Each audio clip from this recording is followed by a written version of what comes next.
Hello and welcome back to episode 81 of the Guardian Project podcast. I'm your host, Andy, and my New Year's resolution is going to be 1680 by 1050. I'm going into this new year widescreen. That's awesome. We can make it high definition, widescreen, Bluetooth. You know, all this quarantine weight, and then it's the holidays, and I have been eating everything. I got stocking stuffer beef jerky. I got stocking stuffer flips. You know, chocolate covered pretzels.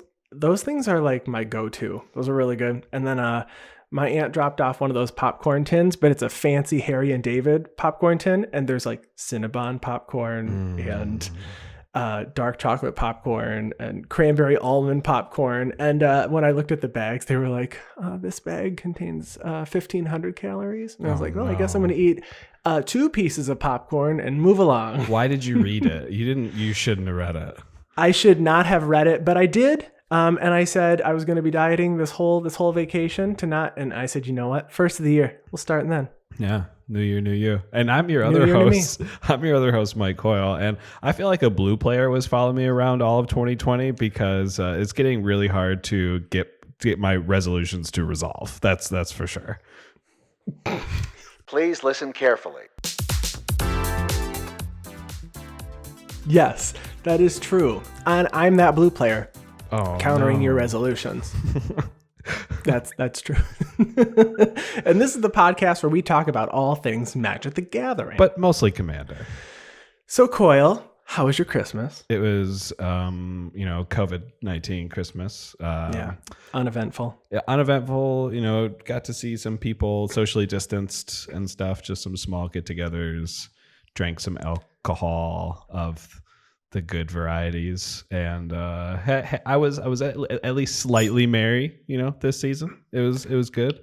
I had too many mimosas Christmas morning. Is there and then I such had a thing? headache most of the day. Oh, okay, yeah, okay. There is such thing. Got it. I did not eat enough before I had I do think it was 5 mimosas, and we made breakfast, so we had sausage and bacon, and we made English muffins and eggs and and I just didn't eat enough to there was not enough breakfast food to mimosa, and the ratio was off. So that was an interesting afternoon. I don't nap during the day.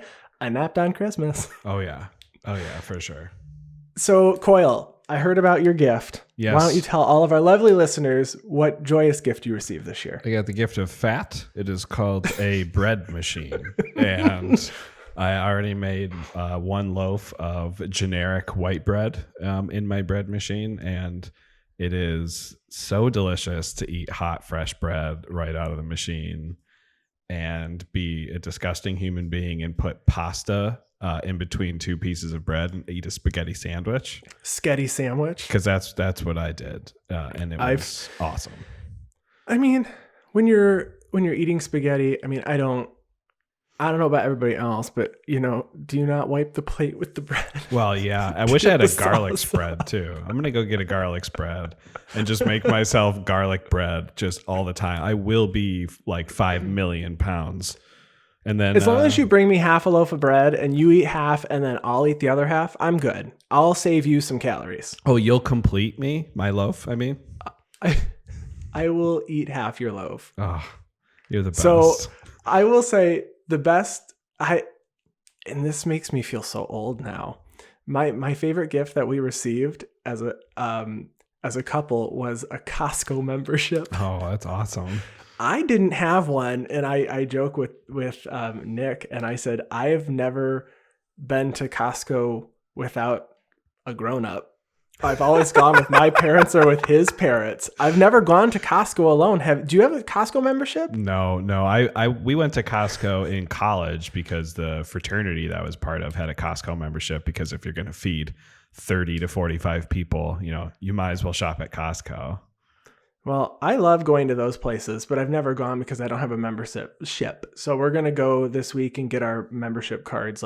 It came with a little package and a little tote bag and everything, and a year membership. So I'm really excited about that. I got a new computer mouse and stuff.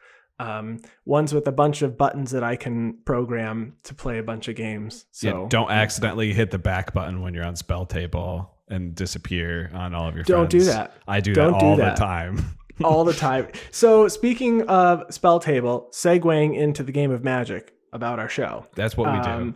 That's what we do. I built a new deck, and Coyle got to play against it for the first time. I actually just built this deck last week, and it's changed 3 times since I built it. And I put together, if you're following on Twitter, you already know, but I put together Niambi Esteemed Speaker. So it's an Azorius deck that discards legendary cards to draw cards. So I decided to just build a legendary bomb deck. Essentially, I've mentioned it before, I've never really built a deck that's just a value deck. And this one is just good creatures that are legendary, and I discard them and then I reanimate them. So I get to draw the cards, and then I'm playing an Azorius deck like a mono black deck, and I'm bringing them back. And they're all not all really fun. But I got to successfully resolve a reanimate to bring back a Jin Gataxius. That's right. It's the first time I've owned Jin Gataxius. It did not make it around to make anyone discard their hand, but I also got to draw some cards off that, so that was a lot of fun. Yeah, we got to learn about Jin Gataxius a little bit more, because you only drew up to 7 when you're supposed to draw 7 cards at your end step with Jin. And I think I drew 3 when so I missed out on drawing 4 cards there, which was very saddening after we pointed it out. But it's okay. It's all good. Now I know. But I thought the deck was really cool. I do admit, I have actually a lot of decks that are just value decks. So I can definitely appreciate what you got going on there. The double Miko Kanda, I didn't really appreciate, but outside of that, it was really, really cool. And yeah, I know you took Lavinia apart to build this. I assume mostly just for the mana base.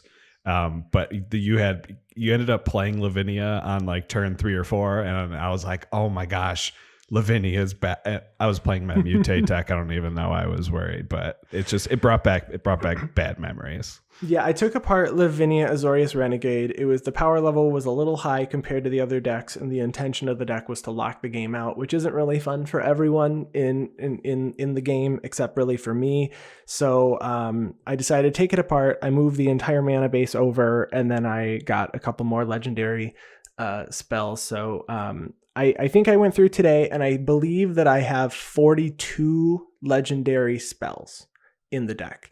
So I should almost always have a legendary card to discard to Niambi to draw cards. I got a Smothering Tithe just because couple of things that I've noticed in gold fishing and in play.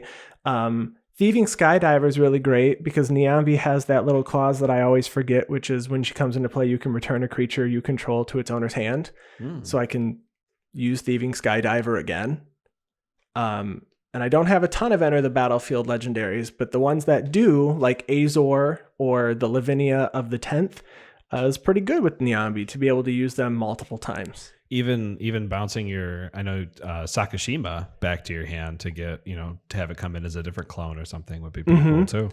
Yeah, I think the more I play this, the more I'm going to find there's interactions that I'm missing, like Fibblethip. I have Fibblethip in here, so I can return it to at least play it back down and draw a card, or return it and discard it to Niambi. And then Afara, God of the Palace, whenever a creature enters the battlefield under your control at the next upkeep, I think it says if a creature entered the battlefield under your last turn, you can draw a card. So I guess bouncing things is pretty cool if you can flash them in. Yeah. It was a fun deck. It was really good. I'm excited to play against it more and see all the other bombs in it besides Jin Gataxius and Miko Kanda. Elish Norn's in there. I'm not excited to play against this deck anymore. Yeah, so I'm really excited. Hopefully in the next couple of months, I'm going to do a deck tech, and we can put that on Patreon. So if you want to support us, you can head over to patreon.com/guardianprojectpod and donate for any dollar amount. Yeah, and if you're looking for another way to support the podcast, whatever way you are listening to the podcast on now, or if you're watching it on YouTube, if you could subscribe, hit that bell icon, leave a comment. We're always looking for feedback to make the podcast better for you. So if you could do that, we would really appreciate it. Yeah. So Coyle, what are we doing this week? This week, we have our producer Ryan recording the episode with us tonight, and we are going to talk to him about his experience in playing Magic over the year 2020. What? Ryan played Magic? Crazy. We are going to do a recap of our New Year's resolutions for the year 2020 and talk about our new resolutions for 2021. All right. Well, I think this is the first time we've recorded from home with producer Ryan. So let's wing it.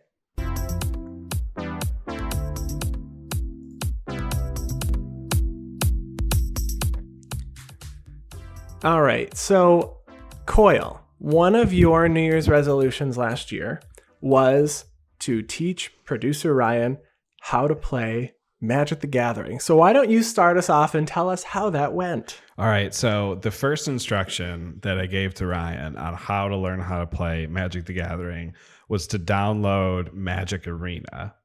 Now, after giving this instruction about 8.5 to 9 months later, Ryan finally downloaded Magic Arena. Okay, well, I'm here. Hi, everybody. So great to be on the podcast again. You didn't really teach me anything. If that was you personally taught me nothing. Yep, that was I instructed you on the correct documentation and programming in order for you to learn. You stood over my shoulder and waited until I downloaded it. That's right. Yeah, we finished recording an episode and we watched it physically download. That's what it took in order to get you to download it. Yeah, I needed the peer pressure. It needed to happen. Right. So just like, a very highly paid professor at a major university, I gave you a couple links and said the exam is in 8 months. Good luck. Wow, that's an expensive online class, but at least Ryan didn't have to pay for that. That's true, free. He didn't also get a degree either. So. No, I have no degrees and nothing to show for this. I'll write something on a piece of 8x11 in crayon for you and sign Perfect. it. Thank you. So how was your experience, Ryan, learning how to play Magic via Arena? It's a fun game. I don't know if you guys know this, but it's a pretty fun game. I had a good time. It was cool. It was pretty easy to learn on that because it just kind of like walks you through it really slowly. Mm-hmm. So I guess it's like a bunch of tutorials at first, and you play through the different colors. Correct? Sure. That's what they're called. Yep. Mm-hmm. And then you play some player versus player, and I think I've played like 4 or 5 player versus player games. Okay. So you're a pro. Yeah, I'm pretty much great. Did you apply for the Mythic Championship yet? Yeah, of course. Who wouldn't do that after 5 rounds of this game? So when you played with the AI, it walks you through and kind of tells you what to do. So you get out of that and you're playing against people. Tell us, did you use the emotes by saying hello or spamming anything? Yes, I did. Use them appropriately? I absolutely used them, and I thought people would also use them. I thought it would be a fun back and forth, like when someone did something really good, and I'm like, oh, wow, they got me. I'd be like, nice job. But then radio silence. I usually turn off my emotes, so I don't usually see when an opponent's saying nice to me. Yeah, I think you told me that nobody uses nice. that. Yeah. I use it. No. I use it very often. Okay, cool. I say hello. Beginning of every game, I say hello. Yeah, no one said hello to me. When people start roping me, I start getting salty and start sending emotes back to them. Do you say nice? Sometimes. Don't say that's a good game. Good game. You flash good game when it's roping. Sometimes. No, don't be those people. Okay, so Ryan. Yes. Colors. Yes. Of the colors that you have played, which one did you like the most? Wait, which colors have you played first? I think I played all of them, but the most I played was white and blue. And before I told you... He did that for me. Yeah, you're welcome. Before, I think I told you white was my favorite, but today, because I just played 2 more rounds today for a video we're going to put together, and I think I've changed my mind on what my favorite is. My favorite is blue. I can appreciate it. I love it. Blue's Blue's really hard to learn how to play. Is it? Yeah. Yes. Well, is it? I mean, it was with red, but yes. It's hard because you have to make a lot of decisions at a lot of them are playing cards at instant speed. So you have to just pass your turn and figure out if you want to do something on their turn or react to their spells. At least the way that I play blue. Blue is not known to be play a creature and swing out. It's not deck. red. It's not red, and it's not gaining life, which is another thing that you liked about white. That was cool. Impassioned Orator. Is that what he's called? Yeah. Anytime you put something on the field, you just get life back. And I'm like, this feels good. I like this. This slaps. This slaps. And then So are you still drawing cards? Like Andy always said, drawing cards is the best thing you can do in Magic. I understand that. You understand it now? You follow? Yeah, every now and then there's like a card that's like, you can draw 7 cards. And I'm like, ooh, that felt good. Ooh, I have options again. Now, are you still confused about anything for the game? Oh, absolutely. Like what? Most things. Like today I was having a hard time just with the clicking function. I don't know why. I was like clicking and I'm like, this isn't working. Why isn't this working? And I have to drag and click. I don't know. That's more of the mechanics of Arena I think I was having trouble with, but Yeah. Mm-hmm. My favorite. most of the cards I'm not usually aware until I'm like, I played it because it tells me I can, and then I read what it does. So my strategy wouldn't be considered great. I would like by the end of 2021, Ryan, I would like you to be able to explain layers to me in Magic, gosh. because I still want to learn about them. Because you don't know how they work I either. still don't know. In what order does humility and Elish Norn going on the battlefield make it so creatures can't exist? That's what I want to know. Yeah, I will not be the source of that information for you. I can guarantee you my favorite thing that we learned, because Ryan was giving us live time updates his first learning. My favorite was, and I believe the text said, what do I do when I pay into the guy? Oh, come on. Yeah. And I go, what? He goes, I'm paying the mana to the guy in the middle. And I was like, what? And then we realized he was floating mana and it was showing above his avatar, and he was paying Jace. Paying Jace isn't going to get you anywhere. Well, why is it a thing then? Why do they let me do that? Because sometimes you got to float mana. Sometimes you have a locus of creation that gets bigger the more mana you have floating in your pool. Yeah, so if let's say someone destroys a land of yours, you can tap it in response so that mana is there to use at this instance. But when you leave, obviously you go to the next phase, all of your mana is going to empty from your mana pool. Most times you're not going to float the mana, but it's certainly part of the game and something you can do. So when I'm just every turn floating mana into the guy, it's a big mistake. That's correct. Okay. In fact, It's a big mistake. Your opponents are really happy though. Yeah, I'm curious on how you played blue that way though. So I'm very much looking forward to reviewing that. I'm really excited for you guys to watch the 2 I played today. I think you'll enjoy them. I don't want to say too much, but I think you'll enjoy them. So Ryan recorded himself playing 2 games of Arena, and we're going to get together, Andy and I, and maybe Ryan will you want to be included in this review as well, I assume. I guess. And we're going to watch the videos, and we're going to give our, critiques, I guess. It's like a reaction video. Yeah. So Ryan, yes, of all the colors you played, what type of style or what color did you like the least and why? I think green, because and I'm gonna just say green because I just don't remember it.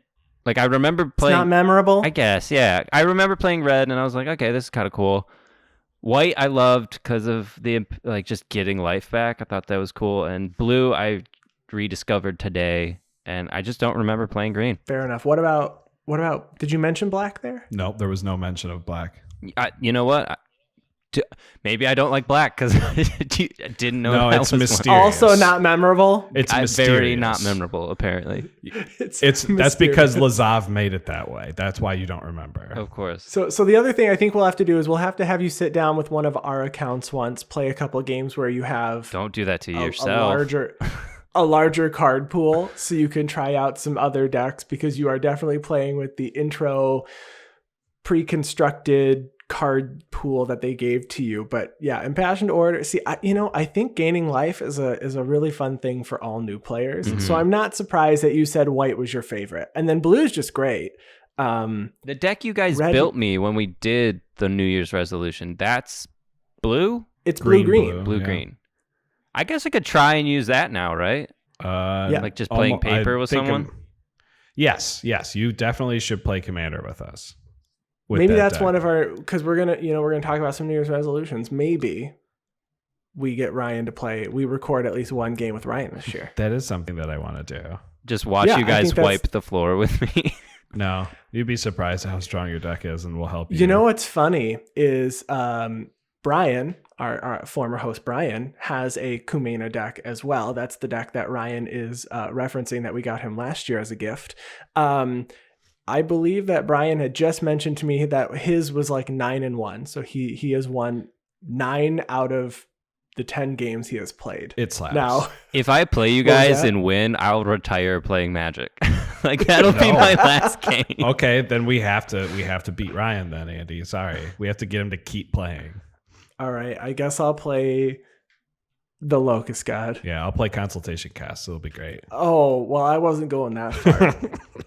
I'll just have to counter Demonic Consultation. Ryan's still gonna win. I'll just be in the middle of whatever's happening. Not following along, because most of the time when I see some of those combos, I'm also not following. Well, Ryan, thank you so much for joining us to talk about learning Magic this year. Do you have any final thoughts, questions, anything you'd like to say about this game that you are now a pro at? A Christmas present for your teacher, maybe. Christmas present for my teacher. You guys? You? Just me. Or just Arena, whoever designed the Arena program. Me. No, it's a fun game. I enjoyed playing it a lot. I thank you for making me do it, and I'm excited to put together the video. Yeah, cool. And now Ryan understands a little bit more. He said he starts to follow our show now. So yeah, when you explain cards, I'm like, oh, cool, I know what that means. Yeah. Nice. Well, Ryan, thank you so much for learning how to play Magic this year. And now we have another person in our play group. Hey, we got there. We did. One more person to draft with us now too. Actually, that's really good. So when we can all get back together, we'll all draft.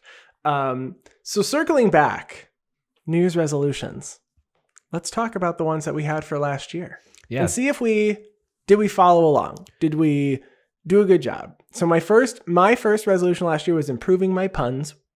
I think I did a mediocre job. I think they're improved. Huh? What did your husband think? I think he would be the best judge of this. I'd have to ask him. I've had a couple of good ones. I think, I hope my one for today was pretty good. Yeah. So, I'm going to take this as I followed along with my New Year's resolution there, and I did do it. That was a good goal. That was a good goal. I'm very happy for you because puns are just such an important part of my life. Sorry, I didn't mean to cry. So my first resolution that I had was to play less black, and holy crap, did I play less black this year? So what decks did you build this year? Do you have a list of them? Because I do think you did play less black. Otrimi has black in it, but it's not mono black. And if you're talking specifically mono black, I don't know the last time I played against a mono black deck of yours. I can't even remember. I played Shirei once on stream, I believe. Okay. It might have been with Past the Jam Sam. And you know who? Go ahead. I don't know. I think it was with Max. Oh, was it with Max? It was from Max because I remember I took out a creature of something happened, and then you were able to start sacrificing your creatures again. Oh, I remember something to that effect. Yep, I do remember that too. So I'm looking at my my list of decks right now on Architect. Okay. And seeing what I built this year, and it looks like I did only have like my 5-color deck for Monarch. Okay. My mono black partners deck, but have you played that yet? No, I haven't. So if we don't include things that I haven't played yet, I think it's just the one deck. I think it's just the 5-color deck. And then the mutate deck that I built at the very beginning of the year, a long time ago. It feels like. So you only built 2 decks this year? No, I only built 2 black decks this year. Oh, okay. What non-black decks did you build? I have Zerzoth. I have Phylath. I did build General Grievous this year too. Okay, so I have 3 black decks. Okay. But yeah, I had Tetsuko, Rogue Rock and Jeska, people yelling and screaming with that's Samut. Naya colors. Yeah. I don't know why I can't remember it. Aluna, which is Teamer. So yeah, it's pretty much mostly been non-black decks, and Yeah. it's been a blast. It's been a lot of blue and green. Rolesk I built this year too. So yeah, it's been a lot of blue and green. But yeah. Sultai. That's But you played less black. I played a lot less black. A lot less black. And I had to build a mono black deck. So I built Vito, Thorn of the Dusk Rose. That's a great deck. So I did get my little vampire to gain some life and make all of my opponents lose life. I have really enjoyed playing that deck, but its power level it's probably at a 7 unless I'm getting crazy mana. It does take a minute, and you see it coming. If you just remove Vito, it's not going to happen.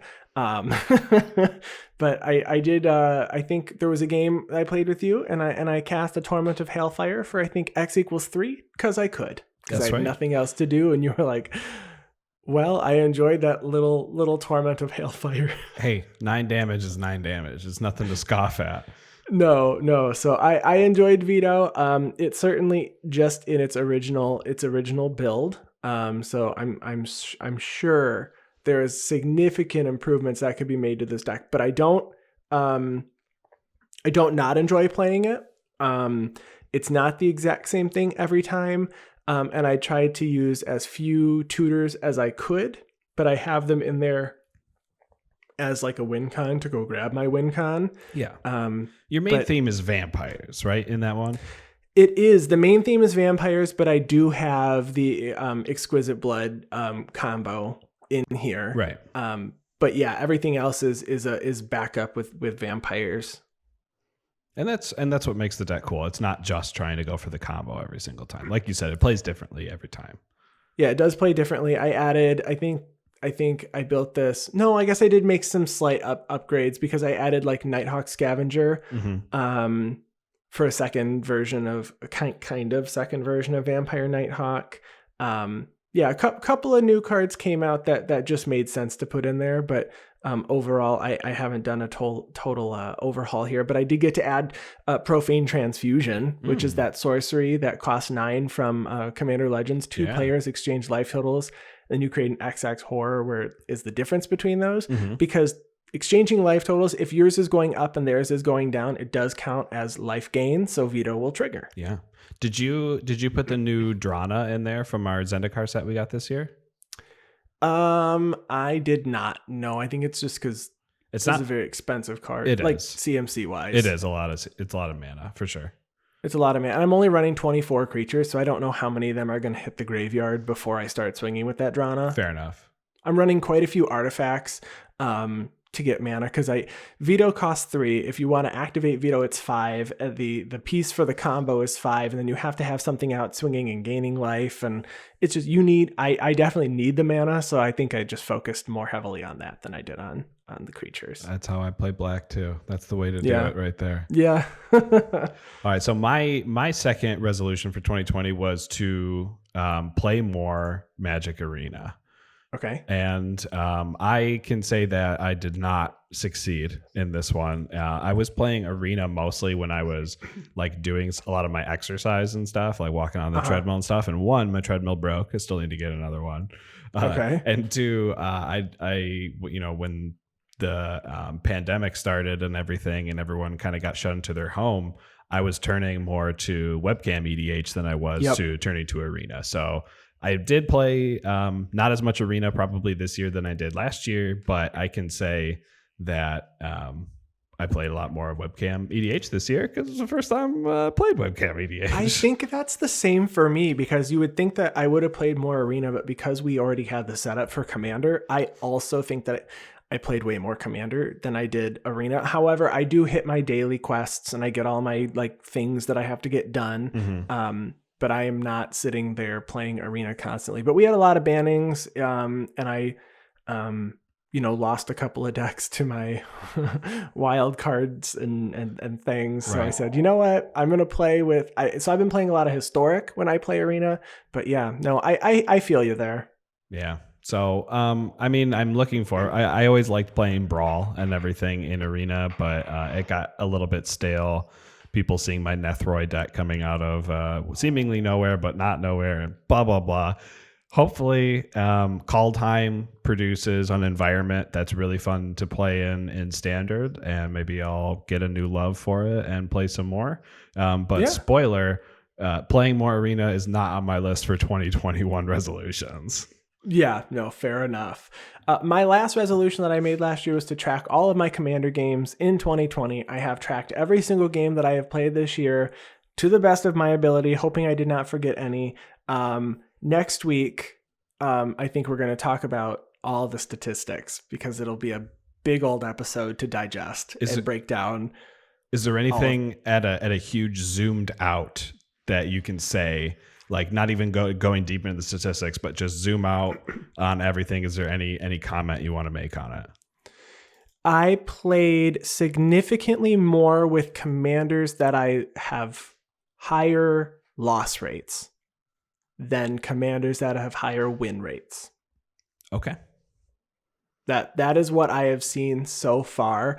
I am still blown away. I did not upgrade or update my macro until today, and I think the last time I had done it was 3 or 4 months ago. I'd have to check when I tweeted it. You can find all of my updates on Twitter at #EuroVDH. I did tweet a couple of times this year about it, but I have played, the decks that I figured that I would have played the most, I've not. And the decks that I did not think I played as much as I have, I played a lot. So I continued. The commander that I guess I played the most did in fact change though. And that one is the one that there's only one that I'm not surprised about. But yeah, from a high level perspective, my win rate has gone down significantly. Okay. And that's where I'll leave it. Interesting. Awesome. Yeah. So I'm excited. Because we're going to break down, a lot of the, we're going to talk about each commander that I played, the statistics, the colors I played the most, what I lost to, in some games, because I did not track all of that. And then I'm certainly going to be making some updates when we get to our new resolutions. Awesome. I'm looking forward to it. So the last resolution that I have, and I say the last one because really the fourth one was teaching Ryan how to play Magic before release of Commander Legends. We kind of went over that already. So just my last one there is to start streaming. And when I did make this resolution, I was more talking about like streaming things that weren't Magic the Gathering, I set my Twitch channel up and everything in order to do so. But I haven't been doing it that much. I really haven't been playing video games outside of like Among Us or anything like that. And that's murdering me and then lying about it. I probably did that a couple times. Yeah, we all have. I kill my friends. I lie about it. I don't go to jail. Hey, it's as long as you don't get caught. Because it's a game. It's just a game. If you don't get caught, did you do anything wrong? Don't tell your parents, kids. That's not the case. That is a lie. But we did end up streaming our Commander pods every single Thursday. So in a very cheating way, I'll say, I started streaming this year. Started streaming Commander. So fair enough. So we want to talk about. Or wait, no. We have a couple more. Because those were our personal. Then we have the podcast resolutions. That's right. Okay, so I'll do the first one. Utilize social media more for the podcast page, which I think is the case. We've also started to use our Instagram account. So if you are on Instagram, you can find us there too. We're posting all of our games that we're posting to YouTube. So we're doing, I think, 4 or 5 posts a week now on Twitter versus what we used to have, which was maybe 1 or 2. TweetDeck's a wonderful program. If you're another content creator and you're looking to schedule tweets, TweetDeck, you can prepare them ahead of time and schedule the exact time they're supposed to go out. So if you're looking to have some more engagement at a specific time of day, or to make sure that you just are organized and you actually share all the content that you made like we're doing, it helps immensely. So that one, we're just going to check that off as we are definitely doing it more. Yeah. And on top of the fact, I'm going to throw in something else onto here, and that's using DMs and Twitter to DM people that we didn't even think were approachable. To put some webcam games together, people like from the Spike Feeders and the EDH Rec podcast and stuff. And by approachable, we mean we were nervous to approach them. You guys, we are not worthy. We are not worthy. We got to play with a lot of other content creators, and we said, you know what, just go for it. And so Coyle said, I'm just going to message everyone. Yeah. So it's been a lot of fun. And guess what? Everybody, they're just regular people like us. They are. Except for I hope no one Roach. thinks that She's we're better. Except Dana Roach. Dana Roach, he's just on another level. I hope everybody does. I hope if you're listening and you want to play games with us, I hope that you think that we are approachable, because we're just regular people. So shoot us a message and play games with us. Yeah. I have to get 4 more in this year, but there's still a full week, so I'm good to go. I'm hitting that for my 365 in case anybody's curious. I'm at 361. Awesome. So our second goal as a podcast was to work towards 200 followers, and we blew this one out of the water. I mean, we have 200 subscribers on YouTube on top. We have 600 followers on Twitter this year now? We have 600 now. We were at 599 earlier today, and I said, can someone help us get to 600? And we're at 604. So we are at 3 times the number of followers of our goal. See, setting realistic goals is pretty great, because I was a little nervous about making 200 followers.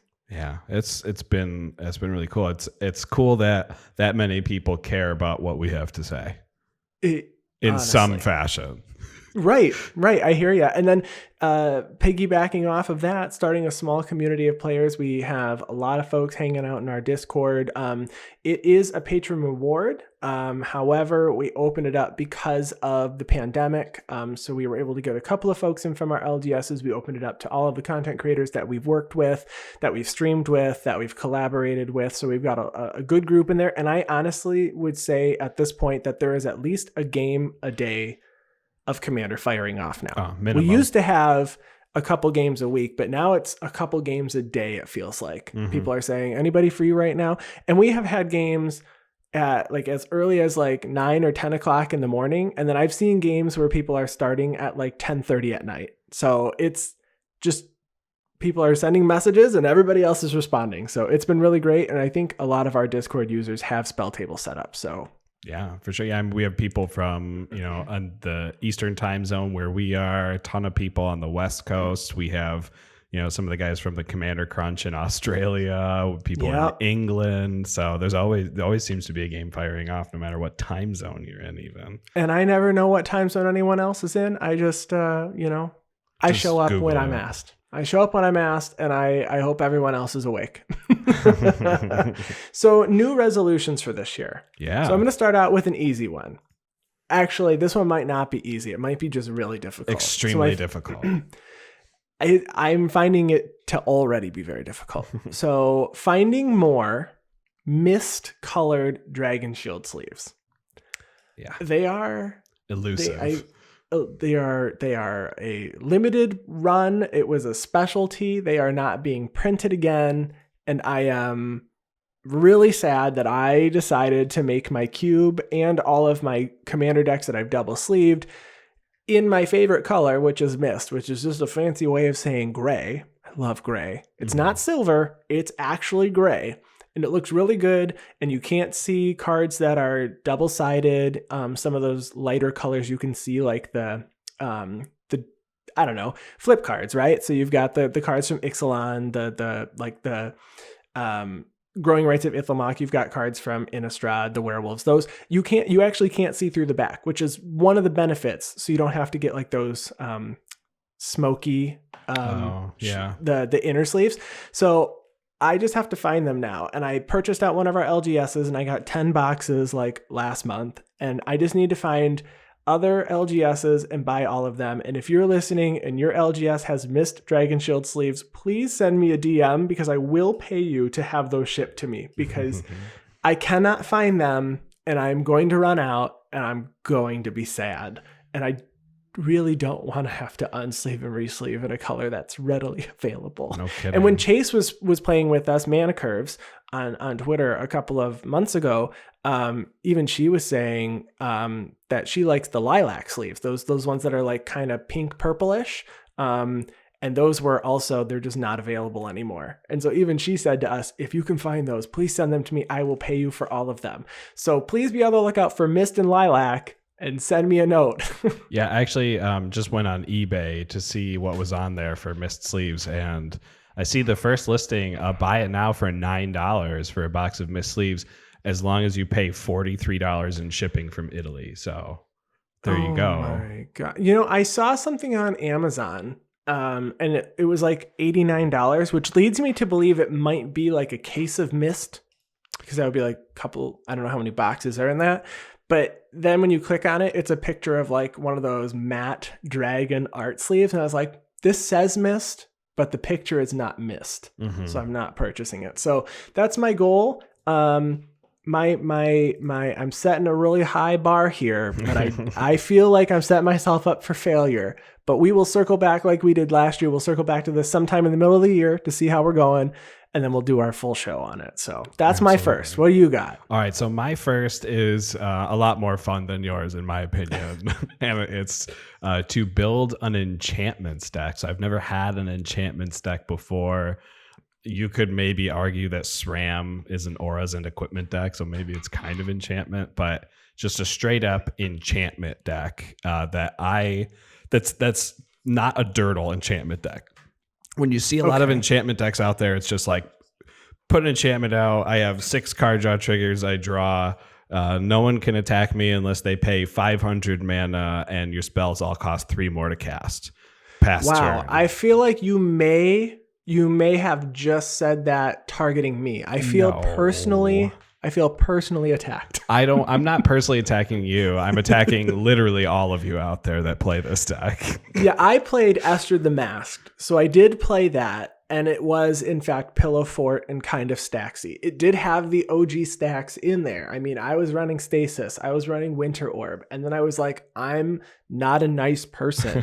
So I took it out because my friends were not happy. And then it just was too much to track. And I know we've mentioned this many months ago. This deck came apart because my playmat was 100% covered in cards. Mm-hmm. Because of the way that I was building it. Right. So the way that I was looking at building my enchantments deck is to build something that maybe has a higher CMC look, so that it's playing less cards per turn, but playing more bombs.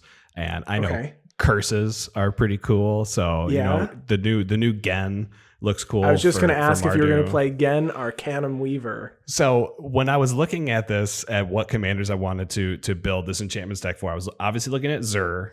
And I was looking at Gen, and then I had this thought in my head that I was already building this Kaidel and Kairuga companion deck before. So why don't I turn that into my enchantments deck? And partnering up with Kaidel, I think I am going to put mono white partner Arden, Intrepid Archaeologist, that has, at the beginning of combat on your turn, you may attach any number of auras and equipments you control to target permanent or player. And then I can play Bant Curses and use Arden to move curses from one player to another in case one person starts getting more of an advantage over another. And Bant really isn't known for curses. There's 10 legal curses that you can play with Kairuga, 11 if you don't. So there's only 1 enchantment under 3 CMC. And it's a way that I can draw cards, and then I'll play a Bant enchantments deck that does curse things. I don't know. It seems fun to me. Bant or Mardu? Bant with Arden and Kaidel. Oh, yeah. Oh, okay. Sorry, I was still thinking Gen. Yes. So, so that hopefully I can put something together that's fun. Not playing cards like Ghostly Prison, Propaganda, sphere of safety, those kinds of things, those aren't going to be in the deck. It'll be more fun things than those cards. Okay. All right. My second resolution here, or my goal for the year, is I would like to start a Magic blog. So I'm thinking maybe something quarterly, not setting myself up for, once a month or anything, just some small, maybe 500 words, something that I can write down my thoughts on the games that I've played, what's happening. I don't know. Just a stream of thought. I'd read really that. Yeah, I like the short stuff. I love reading articles. I mean, Andy Zepke from the Scrap Trawlers has an article series at Cardsphere. That website even says how long it should take you approximately to read those articles. And when I see them and it's like, this will take 6 minutes, I was like, I've got 6 minutes. I'll read for 6 minutes.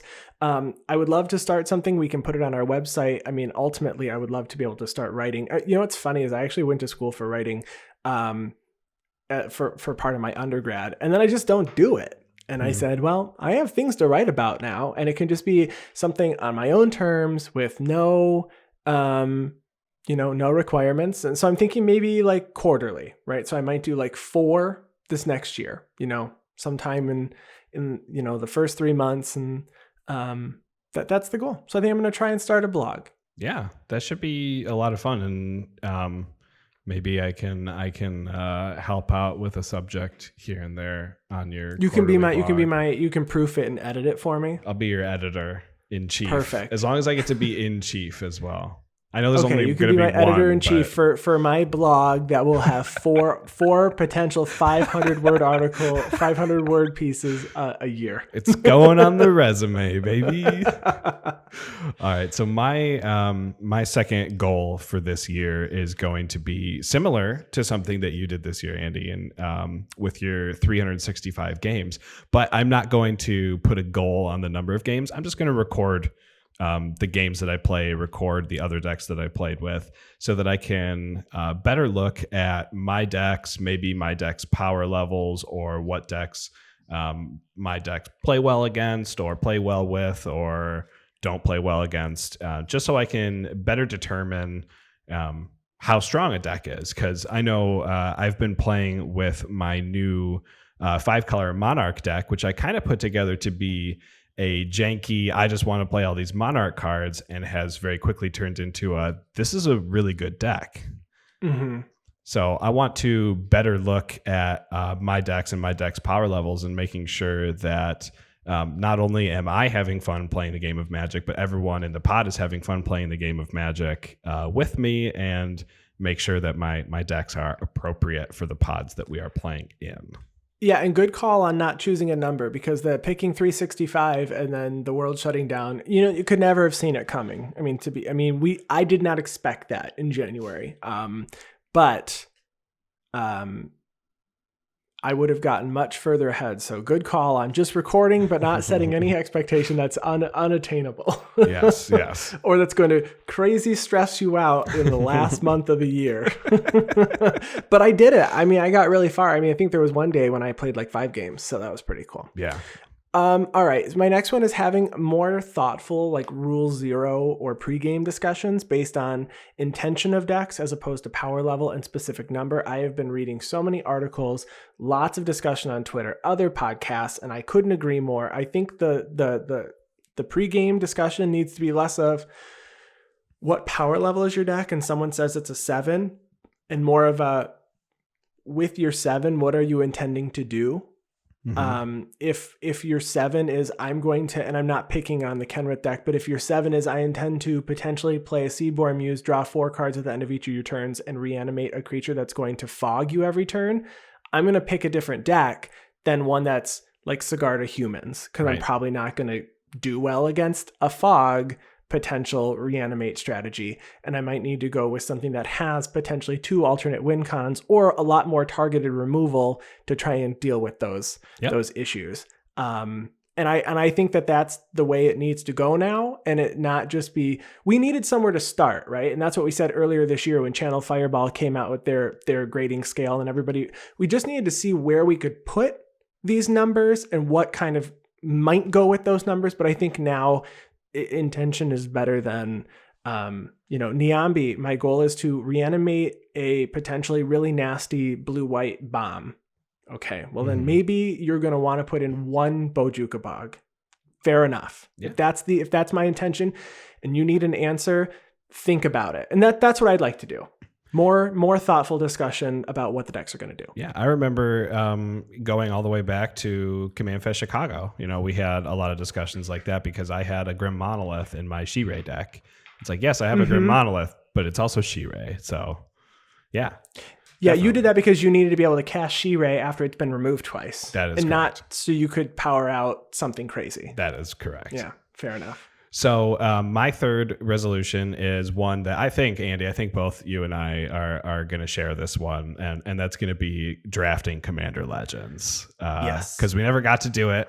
And nope. I've actually already cracked a case, and I have 6 boxes ready to go to draft. So we have at least 6 drafts that we have to do with Commander Legends. At least 6 drafts. Yeah, those are just my box. I know you have boxes too. So I do, and then I actually still have a cube that I want to play with. That's right, and I think this is going to be. I'm just going to quickly. Sorry to not go to your point right after this, but I think it's a good transition to quickly go into my 4th one, and that's my Commander Cube construction. I talked about wanting to build a Commander Cube, and I think drafting Commander Legends is going to give me a really good insight on what I like, what I don't like, what themes are good, what themes are bad, blah, blah, blah, from Commander Legends to adapt into the Commander Cube that I do want to build this year as my 4th goal for the year.